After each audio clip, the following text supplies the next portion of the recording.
Backend पे हमारे case में अभी हमने, क्योंकि आपको पढ़ाया नहीं है, आपको 10 टॉपिक बता चुके हैं आज, अभी बहुत आसान सिंपल वर्ड समझते हैं। बैकएंड पे आप समझ लेंगे वर्कफ्लो। तो फ्रंट एंड कौन है? लेफ्ट वाला। बैकएंड कौन है? फ्रंट एंड कौन है? सवाल लेने वाला। सवाल लेने के कितने तरीके बताए मैं इसमें? 2 कैसे थ्री? बताया, समझाए?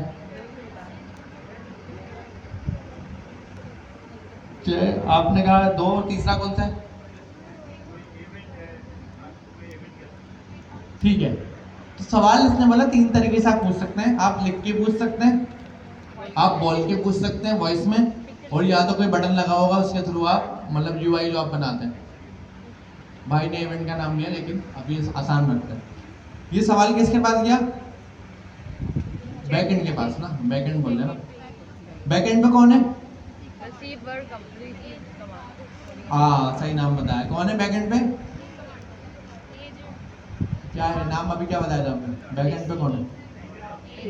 बैकएंड पे ये वर्कफ्लो, और इस वर्कफ्लो में कौन बैठा हुआ है? इस वर्कफ्लो में है एजेंट। ये पूरा वर्कफ्लो एजेंट का वर्कफ्लो है। तो एजेंट और वर्कफ्लो, एजेंट वर्कफ्लो जो बात हो रही है ना, वो इसकी होती है, राइट साइड वाली। वो जो लेफ्ट साइड वाला है ये कौन है? इंटरफेस। तो इंटरफेस और बैकएंड, इंटरफेस और कौन हो गया? बैकएंड का हमने नाम क्या बताया? वर्कफ्लो। वर्कफ्लो।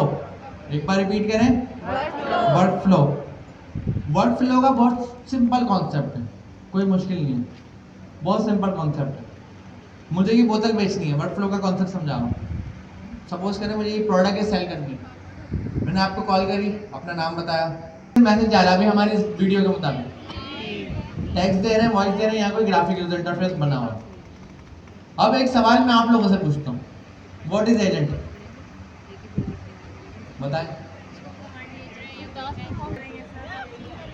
इंटरनेट से कनेक्ट होने के बाद आप कोई ऐप यूज कर सकते हैं, वो ऐप आपकी कोई प्रॉब्लम सॉल्व कर रही है, समझिए? यस। तो जो एप्लीकेशन है जो आपके मोबाइल में, वो क्या करती है? कोई भी प्रॉब्लम, मुझे बैंक पैसे भेजने थे, एप्लीकेशन नहीं होती, मुझे ब्रांच जाना पड़ता, इतना इजी जवाब। 2 घंटे लगते हैं, लाइन में लगना पड़ता, फिर पैसे, ब्रांच जाने की जरूरत ही नहीं, बैंक जाने की जरूरत नहीं, मोबाइल से पैसे सेंड करती, प्रॉब्लम सॉल्व हो गई। तो इंटरनेट मुझे क्यों चाहिए? क्योंकि उस इंटरनेट से कनेक्ट होने के बाद मैं कोई ऐप चलाता हूँ और उस ऐप से मेरी प्रॉब्लम सॉल्व होती है। खाली एंड्रॉइड मेरे किसी काम का नहीं, पता था पिक्चर ले लूँ और क्या कर लूँगा। है ना, अब अभी भी वेब है, गूगल का आपके घर पे कहीं रखा हुआ है, डाउनलोड हो गया, कहीं अलमारी में रखा हुआ है? नहीं ना, वेब के थ्रू एक्सेस हो रहा है ना। तो ये वेबसाइट जो है, जो बनाया, जिस कंपनी ने आज से 25 साल पहले गूगल बनाया, वो आज उसी वक्त का यूनिकॉर्न है। फेसबुक ऐप ही है ना भाई, यूनिकॉर्न। यूनिकॉर्न मतलब $1 बिलियन कंपनी। आप बोलेंगे यार ये फेसबुक का एक लोगो नजर आ रहा है मुझे ब्लू कलर का, ये $1 बिलियन का कहाँ से है? ये तो ब्लू कलर का छोटा सा लोगो है, $1 बिलियन का लोगो है। क्या है ये इंटेलेक्चुअल प्रॉपर्टी है, उसको टेस्ट थोड़ी कर सकते हैं, कुर्सी थोड़ी है, सो गोल्ड थोड़ी है, इंटेलेक्चुअल है, सही है? इसमें इंटेलिजेंस, इसमें पास डेटा है, ये प्रॉब्लम सॉल्व करती है। तो एक वेबसाइट बनाने वाली कंपनी आज $1 बिलियन की कंपनी है, जिसकी वेबसाइट है, एक वेबसाइट है फेसबुक की, इंस्टाग्राम और बाकी सब चल रहे थे। तो इसका मतलब सारी डिस्कशन किसके अराउंड चल रही है? एप्लीकेशन। किसके अराउंड चल रही है? बार बार रिपीट करने से आपका माइंड क्लियर होगा, सवाल क्लियर होगा। अब ये एप्लीकेशन 25 साल पहले जिन कंपनी ने एप्लीकेशन बनाई और आज भी बहुत सारे लोग बना रहे हैं, वो कंपनी यूनिकॉर्न बनी। लेकिन इस वीडियो में शुरू में इसने एक बात बोली है। क्या बात बोली है? देखिए ना वीडियो, ये मैं आपको दिखा देता हूँ।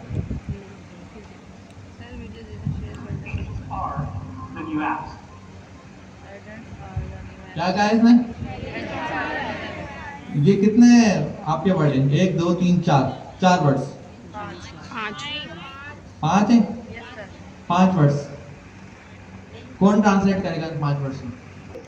मैंने जो चीज देखी है ना, मैंने पहाड़ देखा है, जमीन देखी है, ये देखा है, तो अब मुझे आपको कोई एग्जाम्पल देनी है ना, तो आपने कोई ना कोई ऐसी चीज से एग्जाम्पल देनी होगी जो मैंने देखी है, वरना मुझे क्या पता आप क्या बात कर रहे हैं, समझ ही नहीं आएगी। तो एप्लीकेशंस का मतलब आप सबको पता लग गया? क्यों है एप्लीकेशन? क्यों है? पता है न्यू का वर्ड यूज नहीं करता, ये पता है एजेंट, सारे बात खत्म हो गई। न्यू ऐप का मतलब है जैसे ऐप होती थी ऐसा ही कुछ एजेंट है। ये नहीं कह रहा एजेंट ऐप है, ये कहीं भी नहीं बोल रहा है, ये कह रहा है एजेंट्स आर न्यू ऐप, मतलब जैसे पहले ऐप होती थी अब उसका नया फॉर्म आया है, उसको हम एजेंट्स बोल रहे हैं। क्या क्या नहीं होता एप्लीकेशन के पास अभी की सूरत में?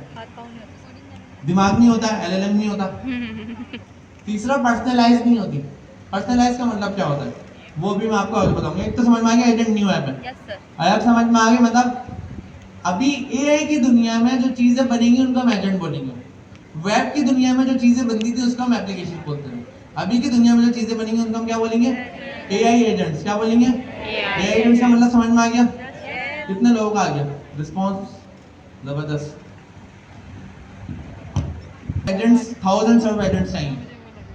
ऐसा होगा कि एजेंट्स चाहिए, मतलब हमारी अपॉर्चुनिटी है। जैसे वेब बनाने वाली कंपनी यूनिकॉर्न बनी, अब एजेंट्स बनाने वाले के पास क्या है?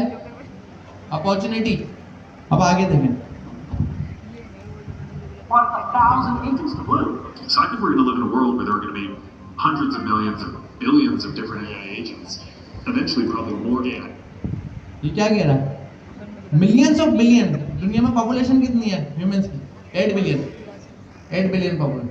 तो जो बिलियन क्या क्या ऐसे लगा रहा है सामने, जितने इंसान उससे ज्यादा एजेंट्स। यही बात हो रही है। मुझे बताएं, फेसबुक एक है, बहुत सारी है। कितने लोग यूज करते हैं? 2 बिलियन यूजर सपोज। तो एक ही फेसबुक है, 2 बिलियन यूजर है। अब ये उल्टा बता रहे हैं कि जितने लोग हैं उससे ज्यादा एजेंट्स हैं। तो ये कैसे? इसका मतलब क्या? अगर फेसबुक के 2 बिलियन यूजर तो 2 बिलियन फेसबुक है, यस और नो? नो। 2 बिलियन फेसबुक नहीं, मतलब जो फेसबुक आपके पास है वही मेरे पास है, सेम तो है। तो एजेंट की दुनिया में जितने लोग हैं हर किसी का पर्सनलाइज एजेंट हो सकता है। मतलब मेरा एजेंट, मेरी फेसबुक अलग दिखती है, आपकी फेसबुक अलग दिखती है। पर्सनलाइज मेरे मुताबिक, मेरे हिसाब से, जैसा मुझे चाहिए। क्या है बिलियंस की मीनिंग? क्या है बिलियंस की मीनिंग? बिलियन नहीं है, बिलियंस की मीनिंग है 8 बिलियन पॉपुलेशन।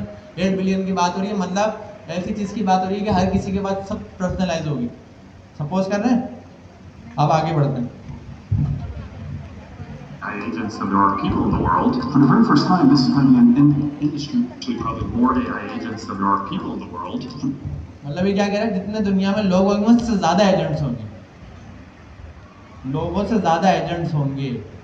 ये सारी चीजों को ना बहुत छोटी छोटी चीजें हैं। ये अपॉर्चुनिटी है आप लोगों के लिए। For the very first time, this is going to be an industry of skills. And you capture that phrase and you call it agents. And it's going to be for the very first time agents sitting on top of tools. इतने क्या है कि किसी भी चीज की शुरुआत होती है ना, जब वेबसाइट आई थी, सिंपल सिंपल वेबसाइट होती है, अलीबाबा ने उसको ई-कॉमर्स बना दिया। ये ना अभी जो एजेंट्स आएंगे ना, पहली बार एजेंट का जो फर्स्ट फेज होगा दुनिया में आने वाला, वो होगा कि कोई टूल है। टूल क्या होता है? SMS भेजा टूल, ईमेल भेजा टूल, कॉल करी टूल, सपोज कर रहे हैं, कैलेंडर सेट करा मेरा टूल, लाइट ऑन करी क्या है? फैन ऑफ कर दिया, किसी अनाउंसमेंट कर दी। ये चीज़ें बनी हुई हैं पहले से, आप और मेरे जैसे लोगों ने बनाई हुई या बना सकते हैं। ये चीज़ें रेवोल्यूशन नहीं है, टूल पहले से मौजूद है। ये कहना है अभी की दुनिया में जो एजेंट्स आएंगे वो टूल्स के ऊपर होंगे, मतलब वो टूल यूज़ कर रहे होंगे, क्योंकि अभी तो नई नई दुनिया ना, उसको बोले सब कुछ नया चाहिए, कहाँ से ला के दें। तो अभी जो दुनिया में टूल्स हैं उन्हीं टूल्स को यूज़ करते हुए ऊपर एक हम एजेंट बना देंगे, मतलब AI लगा देंगे टूल्स के ऊपर। AI हटाएंगे, नीचे टूल मिलेगा, ऊपर AI के नीचे टूल है, सपोज करना है। तो एजेंट की जो शुरुआत होगी वो किससे होगी? टूल से। टूल कोई भी हो सकता है, ईमेल सेंड करने वाला टूल, कॉल करने वाला टूल, कोई भी टूल हो सकता है। अब इसको रैप अप करते हैं, मैं इसकी वाली डिस्कशन कंप्लीट करके फिर एंड पे आ जाता हूँ। If you're here, it's probably because you've been hearing a lot about AI agents lately. Maybe you've even checked out some other videos that got way too technical, and you thought, why don't you explain to me like I'm 5? Well, guess what? That's exactly what I'm going to do. I'm going to give you the most straightforward, real-world explanation of what an AI agent is. So what is it? You probably already know that AI stands for artificial intelligence. But here's where it gets interesting. AI by itself is like raw brain power. It's got all this potential, but it's not really useful until you give it a job. Enter the AI agent. Think of AI as the genius with a million ideas, and the AI agent is the one who actually gets stuff done.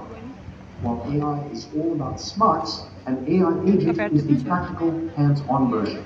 It's like giving that genius a task and saying, okay, now. पहला सवाल मैं कर चुका हूँ आपसे, मैंने कहा था इंटरनेट क्यों है? क्यों आपके पास इंटरनेट है? प्रॉब्लम सॉल्व करने के इंटरनेट एप्लीकेशन करके प्रॉब्लम सॉल्व करें। अगर अभी मैं आपको ChatGPT दे दूँ क्या कर लेंगे चैट जीपीटी का, बताएं कैसे करेंगे? इंटरनेट के ऊपर चलने वाली है, सही है। ऐप को आप बोलते हैं इंटरनेट के ऊपर चलने वाली है, वो एजेंट को क्या बोलेंगे? इंटरनेट के ऊपर चलने वाली ऐप के पास ब्रेन था, लेकिन एलएलएम के बाद चलने वाली एप्लीकेशन में ब्रेन है, एलएलएम खुद ब्रेन है, समझ रहे हैं? अब सपोज फर्क समझ में आ गया। अब यहाँ पे ये क्या कह रहा है, कह रहा है खाली एआई है, एआई के पास पोटेंशियल है, ब्रेन है। एआई के पास दो चीज है, दिमाग है, पोटेंशियल है, लेकिन किस काम का? मतलब खाली एआई किसी काम की नहीं है। अगर एआई के ऊपर एजेंट है तो एआई काम की, क्योंकि वो एजेंट जो कोई काम कर रहा है, गेट स्टफ डन, समझ गए? अब आई थिंक क्योंकि टाइम कम बचा है तो रिस्पॉन्स क्या समझ में आया? कितने लोगों को? उससे पहले टेक्नोलॉजीज की बात करेंगे कि क्या सीखनी है। अभी जो थ्योरी हमने डिस्कस की है, थ्योरी बहुत इंपॉर्टेंट होती है। थ्योरी आपका दिमाग क्लियर करती है कि करना क्या है। मैं जब आपकी उम्र का था, अब तो मैं रिवर्स में चलती है ना मेरी उम्र, तो आप तो 24-25 के, मैं 15-16 का हूँ। नजर भी आ रहा हूँ। तो देखें, इस तरह समझें, फ्रंट एंड आप नेक्स्ट ईयर्स में करते हैं, एजेंट्स का भी फ्रंट एंड नेक्स्ट ईयर्स में होगा, इसलिए आपको नेक्स्ट ईयर्स पढ़ाया जाएगा। नए वाले सिलेबस में अब हमने शुरू में नहीं रखा, बीच में रख दिया। आपके जमाने वाले सिलेबस अब अगले सेमेस्टर से जैसे जैसे आप अगले थर्ड वाले क्वार्टर में जाएंगे तो थर्ड वाले क्वार्टर में आप पे नया सिलेबस इंप्लीमेंट होने लगेगा। आस्ते से ट्रांजिशन करेंगे ना, मतलब एकदम हम मूव करेंगे इधर तो उससे गड़बड़ मचती है। तो फ्रंट एंड नेक्स्ट ईयर्स में, मगर फ्रंट एंड की शक्ल क्या है वो अमीन बताएगा, थोड़ा सा रेस्ट करने का, बहुत बोल रहा है। टास्क नंबर 1, टास्क नंबर 2 के बाद कंडीशन है या तो 3 होगा या 4 पे जाएगा, फिर 4 के बाद यूं करके 5 पे जाएगा। ये सारे नोड्स कनेक्टेड हैं, ग्राफ बना हुआ है, किसका? काम का। टास्क को काम कहते हैं, कामों का। जैसे अमेरिका में मैंने एक दिन हलीम बनाने का इरादा किया, मैंने कहा बड़ा दिल चाह हलीम। काम में एलएलएम से अकल चाहिए तो वो लैंग्वेज से इस्तेमाल करके कॉल करते हैं। और अगर डेटाबेस चाहिए तो हम ग्राफ डेटाबेस से बात करते हैं। ग्राफ डेटाबेस में भी यहाँ पे नोट्स किसके? काम के। वहां पे किसके नोट्स? डेटा के। Zia is a friend of Amin, relationship friend हो गई। Amin is a friend of Kasim, तो दूसरी रिलेशनशिप हो गई। ये काम अगर आपकी सोचे ना, ये डायग्राम इस तरह काम का भी हो सकता है और डेटा का भी हो सकता है। तो जो डेटा का होगा उसको ग्राफ डेटाबेस कहेंगे, और वो Neo4j इस्तेमाल करते हैं, ग्राफ क्वेरी लैंग्वेज इस्तेमाल करते हैं। और जो काम का होगा वो लाइन ग्राफ इस्तेमाल करते हैं। अब यूआई अमीन, मैंने अभी इनको कहा कि फ्रंट एंड फर्क तरह से बनेगा, और वो ग्राफिक यूजर इंटरफेस और कन्वर्सेशनल यूनियन इंटरफेस का कोई मिलाप होगा। अच्छा, अब इमेजिन करना काफी मुश्किल है। जैसे आपको हलीम छत पे लगी हुई, समय हौका भी मुझे बहुत याद है। कितने लोग हैं, कुछ कराची वाले ना, मैं पंजाब में हौका बोलता हूँ, किसी को ऊँट को देखना पड़ता है तो पता लगे कि ऊँट क्या है। ऐसे इमेजिन करने से ऊँट समझ में नहीं आने वाला। अमीन सो रहे हैं, थक गए। नेक्स्ट के ऊपर आप लोग डेवलपमेंट कर रहे हैं, मैं आपको एक यूआई दिखाऊंगा। थ्योरी इस पर थोड़ी कम रखते हैं, प्रैक्टिकल ज़्यादा देख लेना। थ्योरी के कॉन्सेप्ट में इंपॉर्टेंट है, लेकिन वो पढ़ाएंगे हम पूरा आपको तो वो उस वक्त रिपीट हो जाएगा। प्रैक्टिकल देखते हैं, साथ साथ कॉन्सेप्ट क्लियर करते हैं। ये जो टेक्स्ट जिसमें लिख रहा हूँ आप लोग मुझे बताते जाएं, इसके पीछे क्या चल रहा होता है, क्या लगा हुआ है?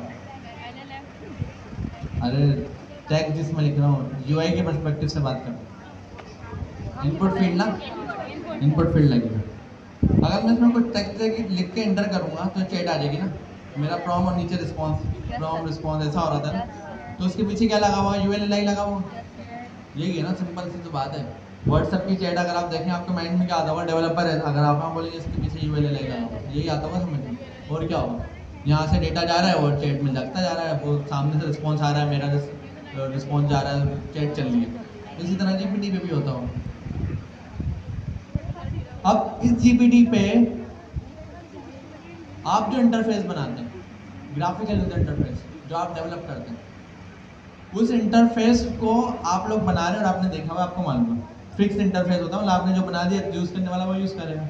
और एक ये इंटरफेस है जिसको हम बोलते हैं कन्वर्सेशन यूजर इंटरफेस। तो ग्राफिकल यूजर इंटरफेस और कन्वर्सेशन यूजर इंटरफेस, दो इंटरफेस हमने देखा हुआ। कन्वर्सेशन चैटजीपीटी वाला, ग्राफिक्स वाला तो आप बना रहे हैं आजकल, ये देखा हुआ आप लोगों ने। तो अब मुझे पता है इस एआई के लेवल पर हम आ गए, एआई सारा हर जगह एआई चल रहा है, तो फिर हमारा इंटरफेस कैसा होगा? क्या ग्राफिक्स को खत्म करके सिर्फ कन्वर्सेशन बाजेंगे और कन्वर्सेशन खत्म कर देंगे, खाली ग्राफिक्स पे तो एआई कैसे यूज करेंगे? तो अब जो नया इंटरफेस है वो कैसा हो? ग्राफिक्स को खत्म नहीं कर सकते, ये तो क्लियर है, उसकी तो एक अपना यूज केस है। तो आपने कहा कुछ फ्यूजन आएगा, फिर दो केमिकल्स को मिलाकर हम फ्यूजन रिएक्शन बोलते हैं ना। जो एक आर्टिस्ट जो दो फील्ड्स में काम कर रहा था उसको हम फ्यूजन आर्टिस्ट बोलते हैं।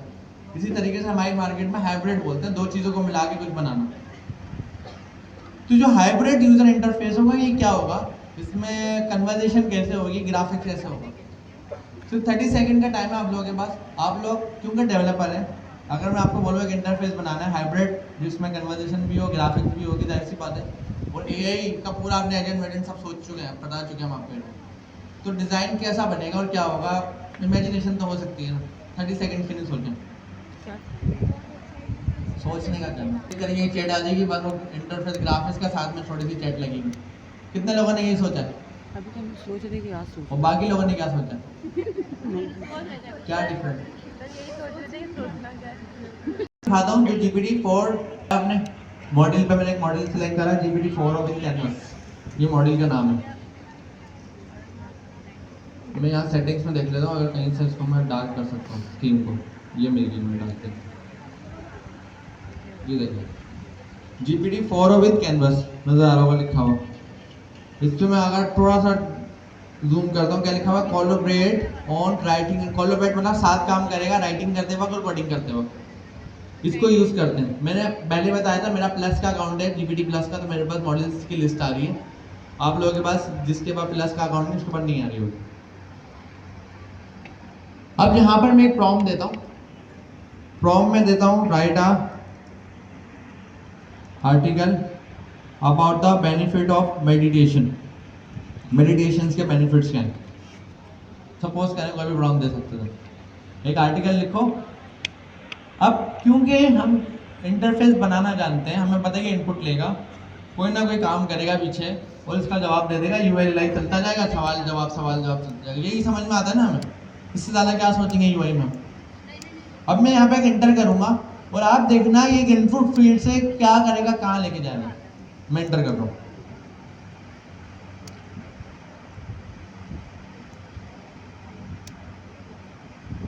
लेफ्ट साइड पे देखें, ये तो कर्सर चल रहा है ये वाला।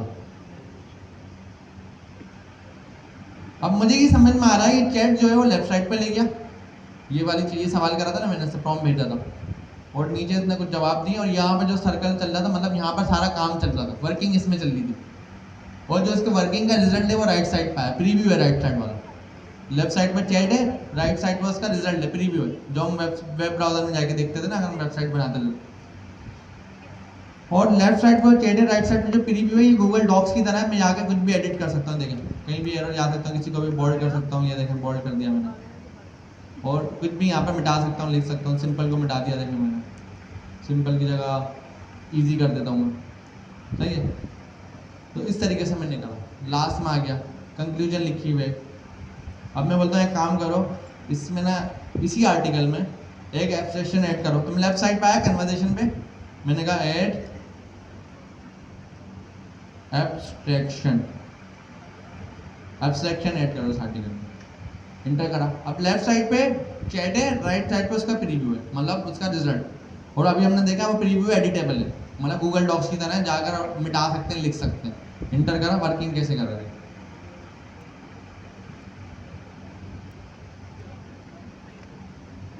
वर्किंग इसने स्टार्ट करी है अपनी।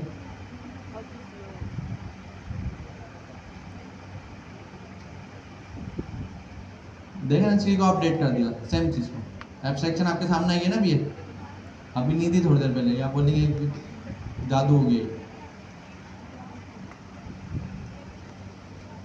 मैं करूँगा अपडेट करो कंक्लूजन।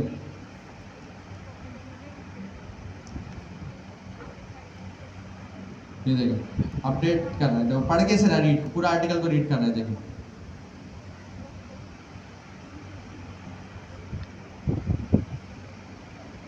और ये कंक्लूजन इसने अपडेट कर दिया, देख रहे हैं। अब ये राइट साइड वाला जो पार्ट है एडिटेबल है भाई, इसको मैं डाल सकता हूँ, लिख सकता हूँ, इसी को अपडेट कर रहा है।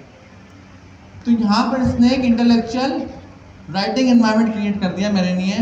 अगर मैं बात करूँ लेफ्ट साइड पे मैं प्रॉम्प्ट दे रहा हूँ, राइट साइड पर उसकी वर्किंग कर रहा है, लेकिन ये चैट की प्रॉम्प्ट नहीं चला रहा।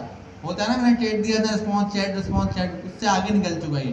चैट रिस्पॉन्स उल्टे साइड लेफ्ट हैंड पर है, राइट साइड पर उसका रिजल्ट दिखा रहा है और उसी को अपडेट कर रहा है बार बार। नया ब्लॉग नहीं लिख दिया होता, मैंने कहा ये लिख दो तो नया ब्लॉग लिखे। अगर हम इनपुट फील्ड और यूएल एलआई के पर्सपेक्टिव से सोच रहे हैं, हम तो बोलेंगे वो हर बार एक नया एलआई ऐड करता रहेगा, हर बार एक नई फील्ड ऐड करता रहेगा, मेरा सवाल उसका जवाब, मेरा सवाल उसका जवाब, लिस्ट चल जाएगी लंबी, जैसे मैसेज की लिस्ट चलती है व्हाट्सएप पे। लेकिन यहाँ पर क्या तरीका चेंज है, इस तरीके को हम थोड़ा सा मैच करें। हम जो VS कोड यूज़ करते हैं उससे थोड़ा सिमिलर है, कि VS कोड में हमारा कोडिंग लिखी होती है, उस कोडिंग में हम जाते हैं अपडेट कर देते हैं, वो हम वहाँ पे हम अपडेट करते थे, यहाँ पे AI अपडेट कर रहा है। इसको हम मैच करें गूगल डॉक्स या किसी वर्ड से, सिमिलर है। वर्ड्स का वर्ड कंटेंट लिखा होता था, यहाँ पर कंटेंट AI ने लिखा और AI अपडेट भी कर रहा है, और मैं भी जाकर अपडेट कर सकता हूँ। तो इसने एक इन्वायरमेंट मुझे दे दिया राइटिंग करने के लिए, राइटिंग करने का इन्वायरमेंट दे दिया। और ये इन्वायरमेंट पहले से था, ये इनपुट फील्ड पे प्रॉम्प्ट देने के बाद बना है। प्रॉम्प्ट देने के बाद उसने मेरा प्रॉम्प्ट समझा, इसने कहा सर को ब्लॉग लिखना है, उसने मेरे ब्लॉग के हिसाब से मुझे इन्वायरमेंट बना के दिया, मेरे ब्लॉग के हिसाब से UI बना के दी। और इस UI में इसने कुछ और भी बटन लगा है। अगर मैं यहाँ पर आऊँ तो देखें, मैं किसी चीज वर्ड को हाईलाइट करता हूँ, देखें आस्क टू ChatGPT, सही है, मैं बोलता हूँ एक्सप्लेन हियर, ये जो वर्ड है इसको थोड़ा सा एक्सप्लेन करो, तो इसी को हाईलाइट करा, देखें इसको इसी को अपडेट कर देगा ये। देखिए नोटिफिकेशन, उसने देखें लेफ्ट साइड पर इसको एक्सप्लेन कर दिया। मैं करूँगा अपडेट यूज अनदर वर्ड, देखना वर्ड चेंज कर दिया, ये सारे हैंडल्स भी दे दिए। अब हम देख रहे हैं इनपुट फील्ड में आए, प्रॉम्प्ट दिया, इसने हमारी ने एक UI बनाई है हमारी राइटिंग के लिए। राइटिंग की UI तो बनाई है, इस UI में हैंडल्स भी दिए हैं। मैं देख रहे हैं यहाँ से अपडेट कर सकता हूँ, इसको ऐसा अपडेट कर सकता हूँ, राइट साइड पर बटन है, इसमें सजेशन एडिट्स आ रहा है, सजेशन एडिट पे क्लिक करता हूँ, ये क्या होता है भाई, इस पर जैसे हमने क्लिक करा, इसने अपने ही लिखे हुए ब्लॉग में सजेशन देना शुरू कर देंगे। देखिए मतलब होता है ना, मैंने कोई ब्लॉग लिखा, किसी एक्सपर्ट को दिखाया थोड़ा सजेशन दो, ये खुद ही सजेशन दे रहा है अपने ही लिखे हुए ब्लॉग में। यहाँ पे इसने सजेशन दिए, consider refreshing to gain significant popularity in recent year, तो इसको ना थोड़ा सा रिफ्रेश करो। यहाँ पर मैं आता हूँ, देखिए यहीं पे अप्लाई का बटन है, अप्लाई के बटन पे क्लिक करता हूँ, वही लिखा हुआ अपडेट भी इसी ने बताई और चेंज भी इसी ने कर दिया, देखो उसी कंटेंट को अपडेट कर दिया। तो इसने सिर्फ UI नहीं बनाई मेरे लिए, इसने मेरे लिए पर्सनलाइज UI बनाई, उस UI में मेरी रिक्वायरमेंट के मुताबिक जो टूल थे वो भी दिए इसने। अगर मैं लेफ्ट साइड पे यहाँ पर आऊँ तो क्या क्या दिया, रीडिंग एडजस्ट लेंथ, मतलब जो आर्टिकल यूजर इंटरफेस भी तो पर्सनलाइज होगा ना भाई। तो इसने मेरे से प्रॉम्प्ट लिया और प्रॉम्प्ट लेके मेरे मुताबिक मुझे UI दिखाई। अब मैं इसका दूसरा यूज केस देखें, इमोजीज वेट कर दी, दूसरा यूज केस दिखा रहा हूँ कोडिंग का, ये मैंने राइटिंग का दिखा रहा। सपोज करें ये वेबसाइट का नाम है claude.ai, इसके ऊपर सोनेट 3.5 का मॉडल चल रहा होता है, इसके पीछे जो कंपनी है वो है Amazon AWS। यहाँ पर मैं करता हूँ, लिखता हूँ develop attendance portal front end add some fake data. तो अभी डेवलप करके कुछ फेक स्टूडेंट चीज़ें भी ला के दे दो।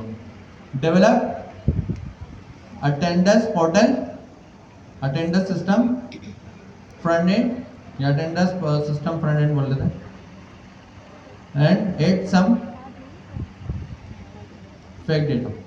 ये मैं कह रहा हूँ एप्लीकेशन बनानी, डेवलप करना। ये मैंने टास्क अगर मैं आपको दूँ तो आप भी बना लोगे थोड़ा थोड़ा कोशिश करके। अब इनपुट और देखना, इंटर मैंने करा, इंटर के बाद पावर चेक करना और गौर से देखना है कि किस स्टेप। यहाँ तक तो समझ आ रहा है, इनपुट फील्ड नजर आ रही, नीचे उसका रिस्पॉन्स आ गया, यूएल लगाया हुआ इन्होंने, ये कोडिंग लिखना शुरू कर दी राइट में। अब हम चैट जीपीटी यूज़ करने वाले लोग हम बोलेंगे कि कोड तो लिख रहा है, तो चैट जीपीटी भी लिख रहा था, मतलब ये तो मैं देखा हुआ है, कोडिंग तो करना जा रहा था, क्या कोडिंग कर रहा है, कोडिंग चला थोड़ी सकता है, ये रन थोड़ी कर सकता है भाई। कोड तो लिख सकता है, कॉपी पेस्ट करके मुझे तो अपने लैपटॉप में जाके चलाना पड़ेगा ना। क्या है बहुत ज़्यादा, ये तो ये क्या नज़र आ रहा है, इसने तो यूआई भी कोड करके उसका रन भी कर दिया। अभी तो हम सोचे थे ज़्यादा से ज़्यादा क्या करेगा, कोड लिख देगा, कॉपी करके मुझे चलाना तो मुझे ही पड़ेगा ना भाई। इसने जो कोड लिखा उसका यूआई भी दिखा दिया आपको, मतलब अभी के अभी इसने यूआई बनाई है। और अगर मैं इस पर जाऊँ, अटेंडेंस डैशबोर्ड प्रेजेंट आ रही है, मैंने कहा ना फेक डेटा, 3 प्रेजेंट है, एक बंदा लेट है, एक एब्सेंट है, नीचे है ये इसके नाम है, ये बंदा प्रेजेंट है, ये लेट है, ये एब्सेंट है, उसके साथ साथ क्या क्या चीज़ें, ये पूरी अटेंडेंस